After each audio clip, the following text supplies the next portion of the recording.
Hello guys, இத்தினோண்டு குட்டையில நம்ம கப்பீஸுக்கு தேவையான இவ்வளோ லைஃப் ஃபுட் நமக்கு கிடைக்கும்னு கொஞ்சம் கூட எதிர்பார்க்கல. ஆமா காய்ஸ், அன்னைக்கு ஒரு நாள் நம்ம வீட்டுக்கு பக்கத்தில் உள்ள பைப்ல தண்ணி பிடிக்கலான்னு போயிருந்தோம். அந்த இடத்துல பாத்தீங்கன்னா நம்ம வாளிலேருந்து ரொம்ப வளைஞ்ச தண்ணி எல்லாம் சேர்ந்து குட்டையா தேங்கி கிடந்துச்சு.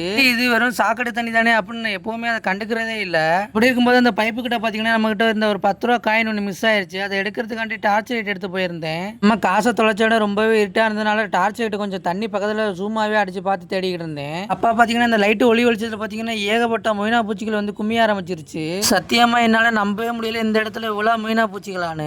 அந்த இடத்துக்கு இவ்வளவு மீனா பூச்சிகள் வந்திருக்கும் அப்படின்னு நம்ம மூளையை போட்டு கசிக்கிட்டு இருக்கப்பதான் ஒரு வழியா ஞாபகம் வந்துச்சு. பாத்தீங்கன்னா நம்ம கப்பி குட்டிகளுக்கெல்லாம் மொய்னா கல்ச்சர் யூஸ் பண்ணி தான் நம்ம குரூம் பண்ணிட்டு வந்துகிட்டு இருக்கோம். நம்ம கப்பி குட்டிகளுக்கெல்லாம் ஃபீட் பண்ணதுக்கு அப்புறம் நம்ம மொய்னா வச்சிருந்த டப்பா வந்து டாப்ல தான் கிளீன் பண்ணிட்டு வருவேன். இப்படி அந்த மொய்னா டப்பா கிளீன் பண்ணிட்டு இருக்கும்போது அந்த மொய்னா டப்பால ஒட்டி இந்த ஒரு சில மொய்னா பூச்சிகள் இந்த தண்ணியில போட்டு ஏகப்பட்ட மொய்னா கல்ச்சரா மாறி இந்த மொய்னா கல்ச்சரோட சேர்ந்து பிளட் அப்புறம் பாத்தீங்கன்னா கொசு புழு எல்லாமே சேர்ந்து கூட்டு குடும்பமா தான் வாழ்ந்து வந்துகிட்டு இருக்குங்க. நான் எப்படியோ வாழட்டும், ஆனா எனக்கு இன்னும் கடைசி வரைக்கும் ஒரு டவுட் மட்டும் இருந்துகிட்டே இருக்கு. என்ன டவுட் பாத்தீங்கன்னா இந்த மொய்னா கல்ச்சர் நம்ம ஈஸ்ட் பார்த்து ஃபீட் பண்ணாலும் கிராஸ் ஆகி போயிருது. ஆனா இந்த மொய்னா கல்ச்சர் பாத்தீங்கன்னா அவுட்டோர்ல சூப்பரா கல்ச்சர் ஆகுது.